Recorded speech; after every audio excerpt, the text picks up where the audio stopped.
Once more into the breach, dear friends, once more. Dot this desert with our lizard dead. The 11th approaches, and with it, the official release date for the Hunter and the Beast DLC.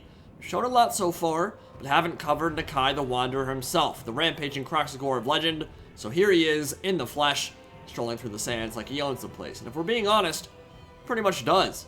You don't want to cross an 8,000-year-old croc. But it's time to test some Dawi changes and begin seeing how the meta will shake out between the Dwarfs and the Lizardmen. A really interesting matchup that's changed a lot over the last couple of years. Red-Crested Skinks, Riperdactyls, and the Prophet and the Warlock made it a much more palatable matchup for the Lizardmen, but the Dwarfs have always had a lot of tools in their kit for mulching dinos or countering the wider infantry builds as well. Lords like Ungrim have more mass and get stun locked less. It will be interesting to see what functional effect that has on gameplay, and testing cannon fire on Skinks has always been a good lesson in anatomy. Giant Slayers, Dragonback Slayers, very thematic army for the king of Slayer Keep, and even Longbeards watching in the distance as the cannon fire crisscrosses the beaten zone. Kroxigors feeling the inhuman pain of stepping on a Lego, and it should be a good time here in the shadow of the pyramid. So, I am playing as the Spirit of the Jungle, and Jackie Fish will be controlling the Dwarfs. This was an insanely close game. You're going to want to stick around to the end. For Nakai the Wanderer, who's been chilling with his Sacred Kroxigor since the DLC dropped, you've got a beat stick of a Lord with one of the highest base weapon strengths in the game. Primal Roar gives him essentially Hellebron's Murder Party, physical resist, and huge melee attack in an AoE at the cost of Rampage, a Vigor draining slow with Miasma of Despair, and Perfect Vigor for all nearby allies. From what I understand, this will instantly change the Vigor status of any unit in the AoE to Fresh, but as soon as the unit leaves the radius, it will return to whatever their Vigor status was before. His toolkit is very useful in this matchup, but he's also more than 2,400 gold and a big target for cannon fire and AP missiles, so you gotta be careful with him. Got a Skink Priest with Just Chain Lightning for messing up infantry blobs, 3 Red-Crested Skinks, who did receive a 25 gold price nerf this patch, went from 575 to 600, making them a little bit less appealing, 3 regular Skinks, 3 Kroxigors, and 1 Sacred Kroxigor with Power Fist for the Emperor. Old ones. And then we've got Vanguard deployed, 2 Riperdactyls in the back behind the Dwarfs, and they're going to be really important in this matchup.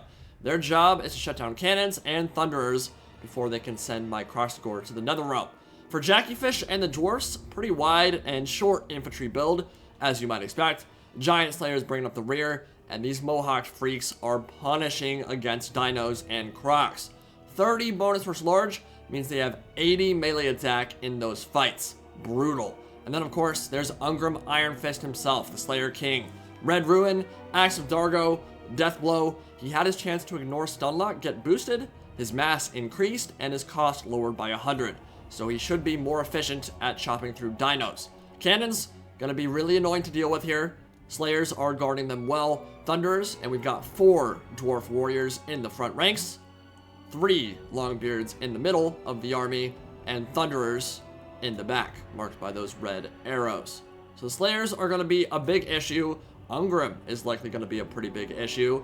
And with the Dwarf Warriors, you want to push them forward. Make sure that you, again, play with that onion style of play. It's been the meta for the Dwarfs for a very long time now. You want to ensure that if someone breaks through those front ranks, which they inevitably will, especially when you've got this many Kroxigors on the field, that they aren't immediately inundating the cannons and the range fire. If they're on top of those right as the game starts, you're going to be in big trouble. So the Red-Crested Skinks, and Kroxigors will be closing the gap here, and cannon fire will be smashing into them, and it's not going to feel very good. There's a lot of space in between these two armies, and unfortunately that means one of the Kroxigors is probably just going to have to get thrown to the wolves. There's not really much hope of them making it in unscathed, and they're already in range now.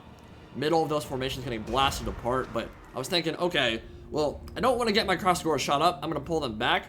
Problem is, those cannons have huge range, and they're already in range, so it doesn't matter when I decide to go in, they're going to get shot. I kind of just have to commit at this point and get into melee as quickly as possible, or I'll be losing a lot of stuff. Thunder is turning around, deal with those Vanguard deployed Riperdactyls, and they're going to get shot up, but kind of at the edge of their firing arc, and I believe Rippers already have a 15% missile resist, so didn't take much damage in that first volley. Skink Cohort going in, and this can be a little bit dangerous. It's one of those situations where your meat shields are way ahead of your actual killing power.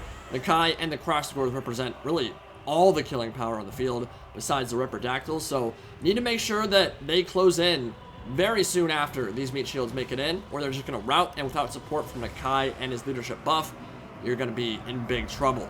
But Rippers, they're on the hunt, and they're going right for the Thunders, and to get a beautiful rear charge into the back of those, maybe pull through, and also shut down the cannon crews as well. But bonus versus infantry, massive amount of AP. They are tailor-made for killing dwarfs. Problem is, the giant slayers are right on top of them. Chain lightning gonna get those thunderers moving. Jackie Fish gonna move them right out of the way, but the chain lightning will follow you wherever you go and will slice through that formation very nicely, killing some of the cannon crew. But Nakai the Wanderer bounding into melee, and he's just like happily pouncing, frolicking through the fields, enjoying his vacation here in Nahakara, and he's gonna slice through them. That Sacred Standard going to smash through infantry formations left, right, and center, and with the Sacred Cross Scores should be more than enough to pound their way to the Dwarf Warriors in the front ranks very easily. Once that happens, gotta get into the Thunderers and shut down those cannon crew, and should be good to go, but of course it's never going to be that simple. More frolicking from Nakai the Wanderer, more cross scores, but some of them already down to about a third HP. I mean, they've been pounded by those cannons on the way in, and that's scary. They're about to die. They're about to just rout from the field, and really don't want to be relying on skinks to carry you in a battle against the dwarfs. Red Crested Skinks, of course, do have a decent amount of AP, but trading into Longbeards and Giant Slayers and all that, probably not going to be amazing. Sacred Cross Scores, though, are in relatively good shape. Nakai going to pop that Primal Roar, 22% physical resist, and 44 melee attack in an AoE. All that rampaging, Nakai getting right through, and thinking about going right for the Thunders. There are some Dwarf Warriors in the back. He can go through those immediately like a chariot and get into the range stuff, but there is some Enflamed Fire coming in, and the Dragonback Slayers are in support. They are ready to charge into melee, and Nakai could be in a kind of precarious position.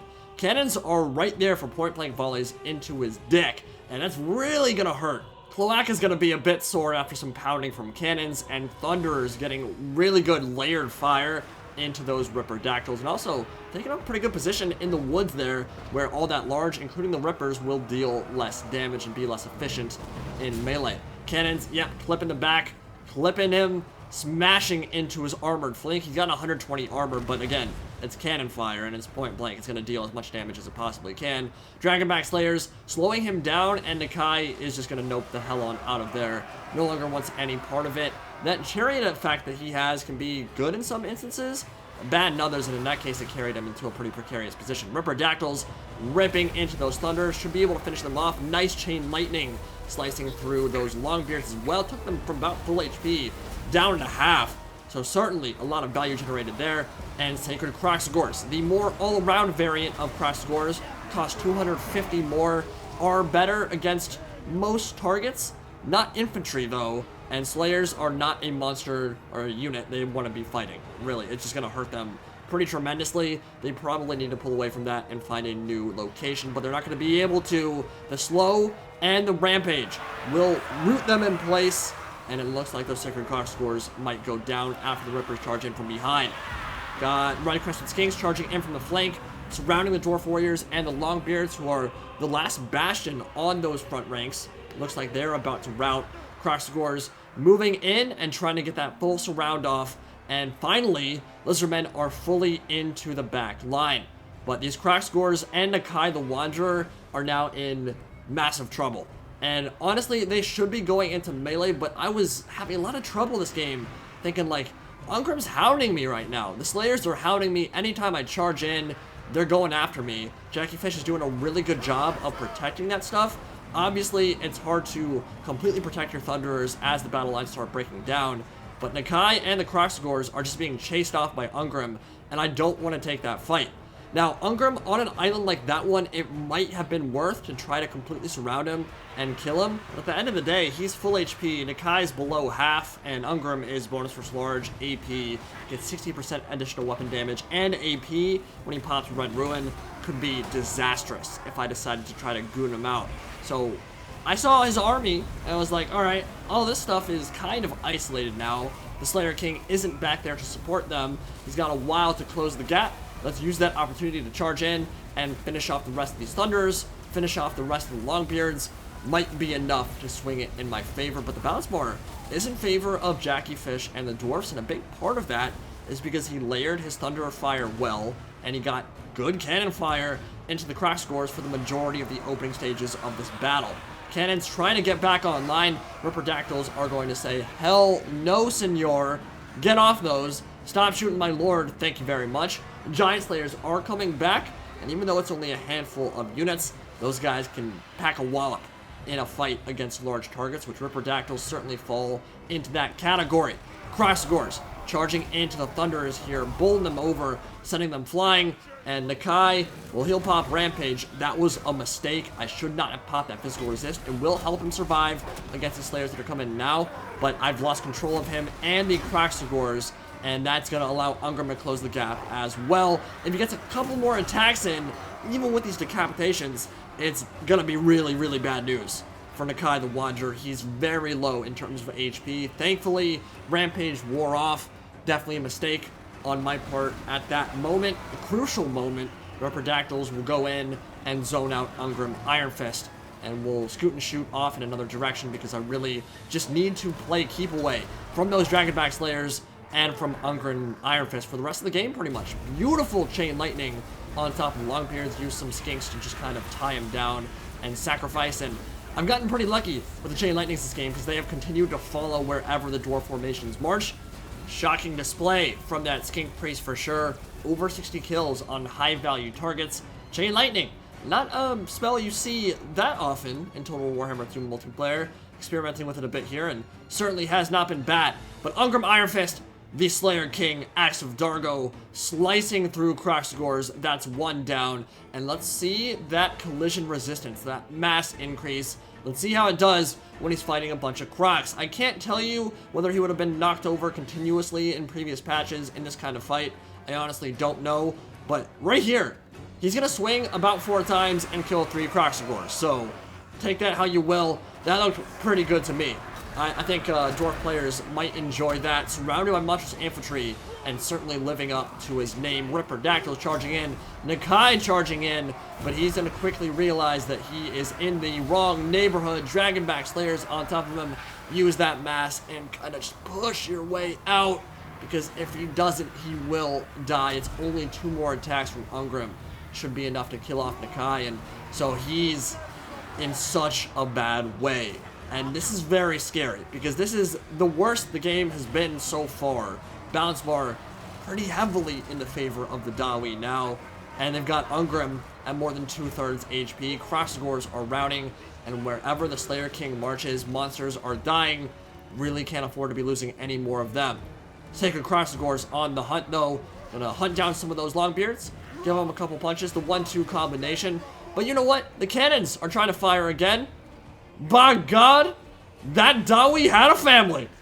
RKO coming in out of nowhere, smashing, dropping the people's elbow, and I love it. I love it. It's just the best. It's the best to watch that, and the cannon crew will finally be shut down. So Nakai the Wanderer and Ungrim Ironfist, there's one final opportunity to take this game back. Ungrim is on an island unto himself. Nakai laying about with impunity in the midst of a primal rampage. Just doesn't care what's around him. Over 100 melee attack, 22% physical resist. Ripperdactyl charging him from behind, and all that armor piercing is going his way. Ungrim was over half HP just a few seconds ago. Nakai was on life support. Slayer King is about to go down. Sacred Croxagores, Dwayne Garag Johnson, the People's Champions, coming in, dropping bows on the Slayer King's head, plummeting 15 feet off Hell in a Cell through the announcer's table, and with the death of Ungrim, hopes for the Dawi will die with him. They're gonna mass rout except for their unbreakable troops, and Ungrim was over half HP just a few seconds ago, and Nakai was 1 or 2 hits from death, and he managed to eke his way out because of those Ripperdactyls and the Croxagores coming in from the flank. So yes, overall, it's a good thing that Ungrim can better stand in the pocket now and smack monsters. It's good that he isn't getting pinballed around like crazy, but there is the potential downside to an increase in mass and overall knockdown resistance. A thing people don't always think about. is that a Lord who gets knocked down in that scrum will survive a lot longer than one who doesn't get that innate invulnerability from being on the floor. So Ungrim went from well over half HP down to 0 in only a handful of seconds because Nakai had 100 melee attack, 500 weapon strength, Ripperdactyls and Sacred Crocs all coming in and smashing the crap out of him with their armor piercing all at the same time. And so yeah, his new mass and resistance to knockdown meant all that damage was hitting him at once. Staying in the pocket and trading hits isn't always a good thing. Thematically, it's a good thing the Slayer King can now beat up monsters easier. The downside is that when he's surrounded by them, he will die a lot quicker, and we just saw that there. I think in an earlier patch, he probably gets knocked down 1 or 2 times. I don't know if he gets permanently stun locked there, but he would probably get knocked down a bit, and then there would have been more time for the Dragonback Slayers and the other support troops to come in and reinforce. So, good to know that the mass and the knockdown resistance is working. It's definitely working. He didn't get knocked down a single time in that fight. Unfortunately, in this instance, it might have cost the Dawi the game. Because if Nakai dies there and he was 1 hit from death, there's a very good chance the Lizardmen mass route, I think whoever won that duel there was going to win the game. Ungrim was 1 hit from doing so. Crazy close ending. Ripperdactyls were invaluable in that fight. Over 150 kills. They were amazing that game.